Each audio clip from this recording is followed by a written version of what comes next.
नमस्कार, मैं हूं दीपाली राणा। आप देख रहे हैं मिड कैप मंत्रा। शुरुआत करते हैं इस वक्त की हेडलाइंस के साथ।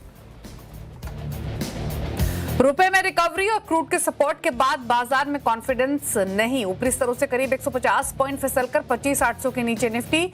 ICICI bank, HDFC bank, Kotak bank और आईटीसी ने बनाया दबाव। बैंक निफ्टी भी 150 पॉइंट कमजोर। साथ ही मिड और स्मॉल कैप में भी ऊपरी स्तरों से गिरावट।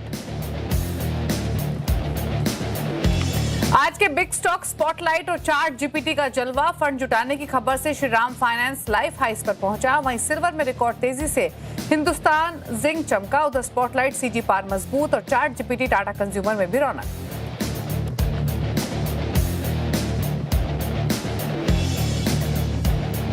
केमिकल्स, कंज्यूमर ड्यूरेबल्स और डिफेंस शेयरों में ज्यादा गिरावट। करीब 1% फिसले तीनों सेक्टर इंडेक्स। साथ ही रियल्टी, कैपिटल गुड्स और एनबीएफसीज में भी दबाव। लेकिन सरकारी बैंकों में अच्छी बाइंग। करीब 1.25% चढ़ा इंडेक्स। मेटल शेयर्स भी चमके। डिस्काउंट पर ब्लॉक डील से एक्सोनोबल करीब 13% टूटा। 13.22% इक्विटीज ने बदले हाथ। लास्ट ट्रेड की कुल वैल्यू 1900 करोड़ रुपए। प्रमोटर इंपीरियल केमिकल की हिस्सा बिक्री की खबरें। उधर पॉलीकैप भी ब्लॉक डील के बाद वायदा का टॉप लूजर बना।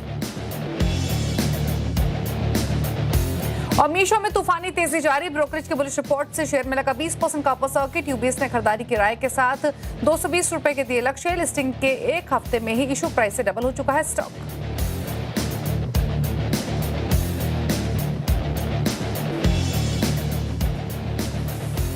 आप देख रहे हैं मिड कैप मंत्रा। हमारे साथ है एंजल वन के ओशो कृष्णन, जिनसे हम लेंगे ट्रेड स्ट्रैटेजीज और कुछ खबरें भी आपके लिए लेकर आएंगे। लेकिन शुरुआत करते हैं इस समय के करंट मार्केट एक्शन के साथ। तो बाजार में प्रेशर देखने को मिल रहा है। निफ्टी दिन के लोअर लेवल्स पर अब आ चुका है और 25,800 के नीचे स्लिप हो चुका है। 25,783 के एग्जिस्टिंग लेवल्स देखने को मिल रहे हैं। तो प्रेशर मार्केट्स में माउंट होते हुए दिन के लोअर लेवल्स पर ट्रेड हो रहे हैं। जहां से शुरुआत की मार्केट ने आज दिन की, वहां से धीरे धीरे स्लोली एंड ग्रेजुअली नीचे की तरफ ही आए हैं। सिमिलर प्राइस एक्शन आपको बैंक निफ्टी में और मिड कैप स्मॉल कैप्स में देखने को मिलेगा।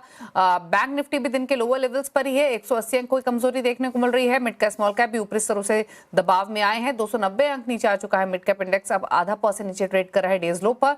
सिमिलर मोमेंटम आपको स्मॉल कैप इंडेक्स में भी देखने को मिलेगा, जो कि प्रेशर के साथ कर रहा है ट्रेड। अगर मार्केट की ब्रेथ भी देखेंगे, इनफैक्ट स्मॉल कैप इंडेक्स दिन के लोअर लेवल्स पर 100 पॉइंट नीचे ट्रेड कर रहा है। मार्केट की ब्रेथ अब बेयरिश हो चली है। 1932 स्टॉक से जो गिरावट के साथ ट्रेड कर रहे हैं, 938 स्टॉक से जो कि बढ़कर कारोबार कर रहे हैं। तो यहाँ पर 1:2 का रेशियो देखने को मिल रहा है। यानी हर एक बढ़ने वाले स्टॉक के सामने 2 स्टॉक ब्रॉडर मार्केट में गिरकर ट्रेड कर रहे हैं। ये एनएससी स्टैट्स आपकी स्क्रीन पर। अब दिखाते हैं आपको सेक्टरल परफॉर्मेंस। तो आज का अगर सेक्टर मूव देखेंगे तो वो काफी इंटरेस्टिंग है। एक इंडेक्स है जो कि शाइन कर रहा है, वो है पीएसयू बैंक का। पीएसयू बैंक इंडेक्स 1.17% ऊपर इस समय ट्रेड कर रहा है। सरकारी बैंकों में अच्छी बाइंग देखने को मिल रही है। सेलेक्ट बाइंग आईटी, मेटल और एफएमसीजी में है, लेकिन ये काफी सिलेक्टिव बाइंग है। प्रेशर कहाँ है? रियल्टी दबाव में है। डिफेंस में प्रेशर देखने को मिल रहा है। एफएमसीजी, कैपिटल गुड्स में भी आधा पौने 1% गिरावट देखने को मिल रही है। इसके अलावा कैपिटल गुड्स, निफ्टी बैंक का हमने जिक्र किया ही, लेकिन फार्मा, ऑटोज ये हल्के हल्के प्रेशर के साथ ट्रेड कर रहे हैं। लेकिन आज का स्टार मूवर है पीएसयू बैंक बास्केट, जहां पर अच्छे गेंस देखने को मिल रहे हैं। लेकिन इस मार्केट मोमेंटम के बीच में ट्रेडिंग का व्यू क्या है, इस पर करते हैं बातचीत। ओशो नमस्कार, बताइए पहले तो निफ्टी बैंक निफ्टी दिन के लोअर लेवल्स पर ट्रेड कर रहे हैं। कोई ट्रेड का मौका बन रहा है? शॉर्ट साइड पर अवॉइड करेंगे? क्या स्ट्रैटेजी है एग्जैक्टली दोनों इंडेक्स पर? वेरी गुड आफ्टरनून दीपाली जी। सी ओवरऑल मार्केट के ट्रेंड्स तो डेफिनेटली नेगेटिव हैं। दोनों ही बेंचमार्क इंडेक्स में शुरुआती तौर से ही एक सेल ऑफ देखने को मिल रहा है, बट अब दोनों ही काउंटर बिल्कुल अपने क्रूशियल सपोर्ट जंक्चर पे हैं। निफ्टी के लिए 25,750 काफी स्ट्रॉन्ग सपोर्ट है। 50 डे एक्सपोनेंशियल मूविंग एवरेज भी है। एंड अगर हम पिछले हफ्ते देखें तो इसी लेवल के आसपास से एक थोड़ा टर्न अराउंड या रेजिलियंस शोकेस हुए थे निफ्टी पे। तो मुझे लगता है करंट लेवल्स पे शॉर्ट की अवॉइड करना चाहिए, शॉर्ट को अवॉइड करना चाहिए। लोअर लेवल्स पे एक बार के लिए इंट्राडे पे एक पुल बैक किया जा सकता है, पुल बैक के लिए बाई किया जा सकता है। तो मुझे लगता है 25,750 के आसपास बाई करें निफ्टी में। 25,700 का स्ट्रिक्ट स्टॉप लॉस मेंटेन करना होगा। एंड हायर लेवल्स पे आज के लिए 25,800 850 तक के टारगेट निफ्टी पे देखने को मिल सकते हैं। वहीं बैंक निफ्टी का भी सेम अप्रोच है, आज बिल्कुल स्ट्रॉन्ग सपोर्ट पे है। 58,800 स्पॉट लेवल्स पे काफी दिनों से इंटैक्ट रखा है काउंटर। तो मुझे लगता है करंट लेवल्स पे एक आज के लिए एक बार के लिए पुल बैक एक्सपेक्टेड रहेगा। तो करंट लेवल्स पे बाई की सलाह है। 58,750 के स्पॉट लेवल्स के अकॉर्डिंगली स्टॉप लॉस मेंटेन करें एंड हाई लेवल्स पे 59,200 के जोन पे एग्जिट करने की सलाह बनेगी। ओके, स्टॉक स्पेसिफिक ओशो आपके ट्रेड्स क्या रहेंगे? कुछ अपॉर्चुनिटीज दिख रही हैं तेजी मंदी की तरफ? दो बाई की ही रिकमेंडेशन है। सबसे पहला बाई है ग्रैन्युअल्स इंडिया में। ग्रैन्युअल्स बिल्कुल ब्रेकआउट जोन पे खड़ा है, मुझे लगता है आने वाले दिन में एक अच्छा ट्रैक्शन यहाँ पे बनते हुए दिखाई दे सकते हैं। तो ग्रैन्युअल्स को खरीदने की राय बनेगी करंट लेवल्स पे 565 का स्टॉप लॉस मेंटेन करना है एंड हायर लेवल्स पे मुझे लगता है 590 595 तक के टारगेट्स एक्सपेक्टेड रहेंगे। सेकेंड काउंटर अगर देखें हम तो ऊनो मिंडा मेरे रडार पे है। ऊनो मिंडा में कल एक काफी स्ट्रॉन्ग पॉजिटिव ट्रैक्शन आया था। आज काउंटर अपने हायर लेवल से थोड़ा कूल ऑफ हुआ है, बट स्टिल वॉल्यूम के पर्सपेक्टिव से काफी स्ट्रांगली बाइंग ट्रैक्शन को मेंटेन रखा हुआ है। तो उनो मिंडा पे बाई की राय बनेगी करंट लेवल्स पे 1220 का स्टॉप लॉस मेंटेन करना है एंड हायर लेवल्स पे 1285 तक के टारगेट्स देखने को मिल सकते हैं। तो ये रही स्टॉक स्पेसिफिक स्ट्रैटेजीज आपके लिए। यूनोमिंडा 1245 पर ट्रेड कर रहा है, यहाँ पर 1% के आसपास का ड्रॉप है। ट्रेडिंग पोजीशंस आप इनिशिएट कर सकते हैं, लेकिन इक्विटीज में एक्शन भले ही तेजी का ना हो, लेकिन रौनक देखने को मिल रही है बुलियंस में, फिर चाहे वो सोना हो या फिर चांदी। और अगर बात करें चांदी की, तो चांदी कीमतों में रिकॉर्ड तेजी जारी है। आज भी एमसीएक्स पर चांदी का भाव 2,06,000 प्रति किलो के पार पहुंच गया है। जानकार कीमतों में और तेजी की उम्मीद जता रहे हैं। क्या है इस ब्रेक फ्री तेजी के कारण, इस पर बातचीत करते हैं। मेरी सहयोगी मनीषा गुप्ता मौजूद है। मनीषा जी बताइए, एक स्टेलर परफॉर्मेंस, कंसिस्टेंट गेन्स, क्या वजह? चांदी की तेजी में कोई लगाम है ही नहीं। 3.5% की तेजी यहां पर ओवरनाइट देखने को मिली है और आज फिर से बढ़त के साथ एशियन यूरोपियन मार्केट्स में कारोबार होता हुआ नजर आया है। चांदी की चाल को अगर देखें तो पिछले एक महीने में 30% की तेजी है और इस साल में अब तक चांदी ने आपको 127% की बढ़त दिखाई है। चांदी $65 पार कर गई। 66.5 का हाई हमने यहाँ पर अब बनता हुआ देखा है और बाजार को लगता है कि जिस तरह की तेज़ी है और क्योंकि मार्केट्स ये मान के चल रहे हैं कि एक शॉर्ट स्क्वीज़ है, वॉल्यूम्स में ज़रूर अंतर्राष्ट्रीय बाज़ारों में गिरावट देखने को मिली है, लेकिन प्राइस मूव्स अभी भी ऊपर की तरफ यहाँ पर ऑन द स्ट्रॉन्गर साइड हैं। स्पेकुलेटिव मनी यहाँ पर आती हुई नज़र आई है, इन्वेस्टमेंट अच्छी है, रिटेल डिमांड यहाँ पर बेहतरीन देखने को मिली है, तो इन सब चीज़ों का फ़ायदा है। एंड इवन एज प्राइसेस यहाँ पर इतने बढ़ चुके हैं, उसके बाद भी सप्लाई साइड से कोई बहुत ज़्यादा चांदी बाजार में नहीं आई है, यानी कि लोग अभी भी अपनी चांदी को होल्ड किए हुए हैं। इवन माइंस की तरफ से हमने कोई बहुत स्ट्रॉन्ग रिएक्शन आता हुआ नहीं देखा। तो चांदी शायद $70 आपको पहले दिखाएगी और 60 बाद में ये एक रेंज चांदी में बन सकती है।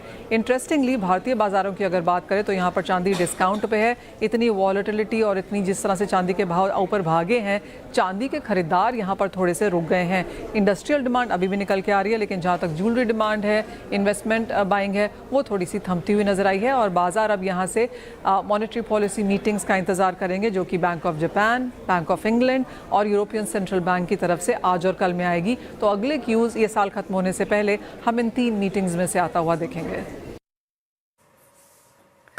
शुक्रिया आपका मनीषा जी, ये डिटेल्स बताने के लिए। तो जोरदार तेजी चांदी में देखने को मिल रही है, 2 लाख के पार अब डिसाइसिवली टिकते हुए दिखाई दे रही है।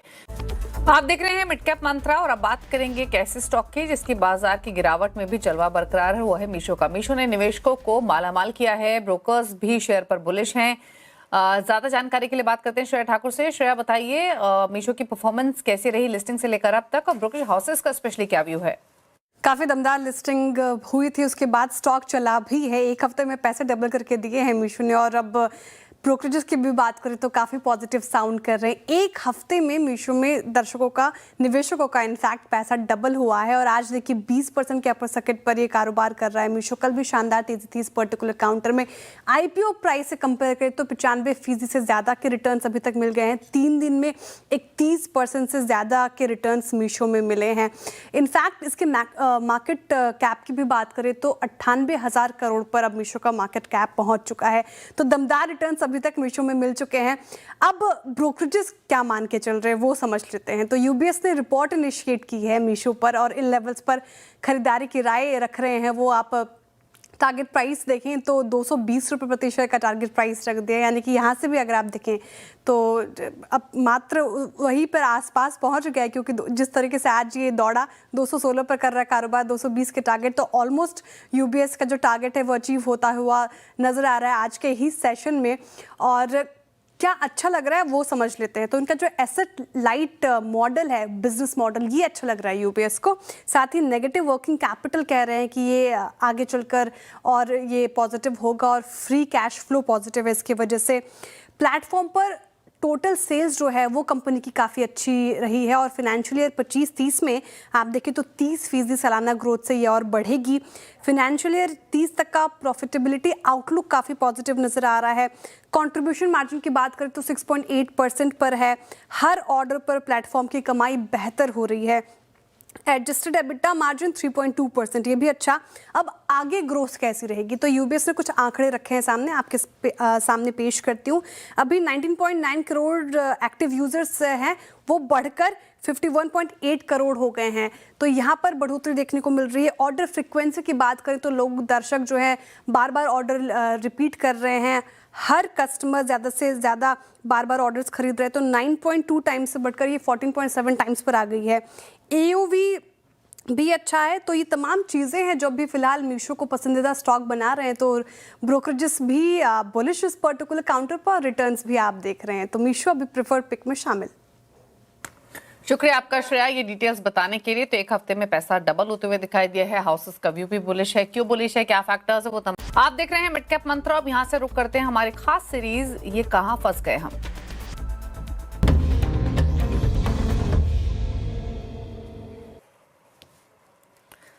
और आज इस कड़ी में लक्ष्मी डेंटल के शेयर की बात होगी, जो कि ऑल टाइम हाई से 54% टूट चुका है। आईपीओ भाव के मुकाबले भी शेयर करीब 37% नीचे है। आशीष से जानते हैं लक्ष्मी डेंटल में इतनी गिरावट क्यों है और इसमें रिटेल निवेशक किस कदर फंसे हैं। बताइए आशीष।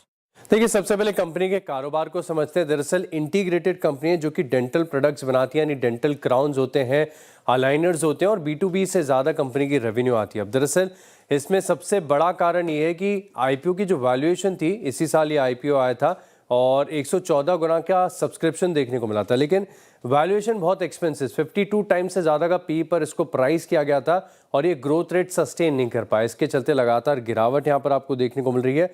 अब कंपनी कॉन्फ्रेंस कॉल में खुद कह रही है कि जो इनविजिबल अलाइनर्स होते हैं इसमें कंपटीशन काफ़ी ज़्यादा देखने को मिल रहा है। जो स्टार्टअप कंपनीज लगातार वेंचर करती जा रही हैं, इसके चलते प्राइजेस टूट रहे हैं, डिस्काउंट बड़े डीप होते जा रहे हैं और साथ में अगर आप देखें तो इनका जो है तकरीबन 20% के आसपास का एक्सपोजर यूएस से भी है। तो वहाँ पर जो टैरिफ लगे हैं इसका इम्पैक्ट यहाँ पर मार्जिन और एबिटा पर देखने को मिलेगा।